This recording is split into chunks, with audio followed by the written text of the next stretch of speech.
Short, Scary Stories 0% by username Blood of the Forest. Many great scientific discoveries have been triggered by curiosity, but we downplay the role of spite.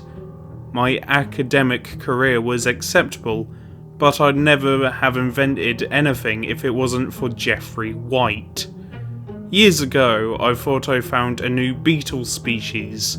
Sadly, tests showed that the beetle was merely suffering from an uncommon affliction. Was I angry? Nah. Until one of the techs who had thought one of the other beetles looked weird found out that it was a new species entirely. He didn't gather the beetles, didn't do the testing, and just sent it off just to avoid an afternoon's work. Still, all credit went to him, Jeffrey fucking White. Enraged, I changed my focus of research from beetles to insect identification. Years later, I came to the shocking conclusion that a device which would correctly identify an insect species would work for any species at all.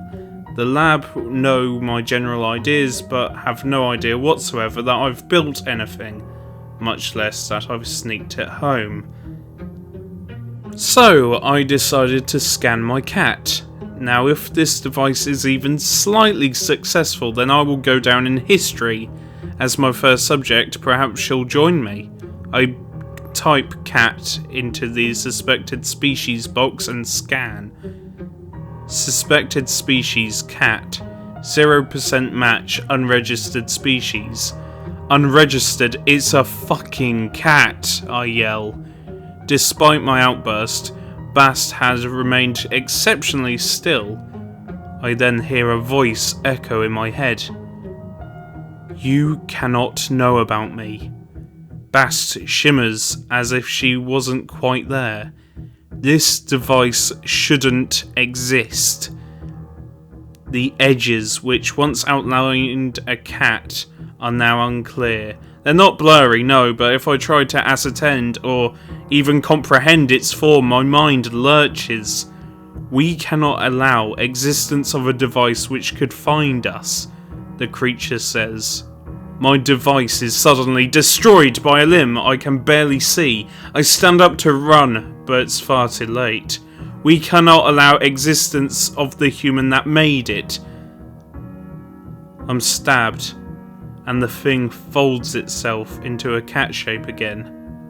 I'm slowly sinking to the floor. I remember all the times I talked to Bass about my plans. She knows my colleagues know so little that nobody can replicate my device.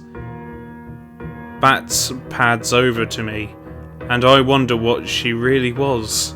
When I look at her, I don't see the monstrous thing that killed me. I see the sweet little tabby cat that I've known and loved for years.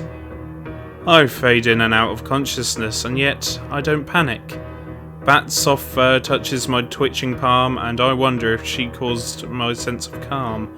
Perhaps she remembers my kindness to her as a cat, and chooses to ease the suffering of the threat she couldn't allow to live. My life's greatest work will remain unknown, yet as I lie dying I feel pride, and for the first time a feeling of peace. Whatever Bast is, she is dangerous, yet in some ways, she is merciful.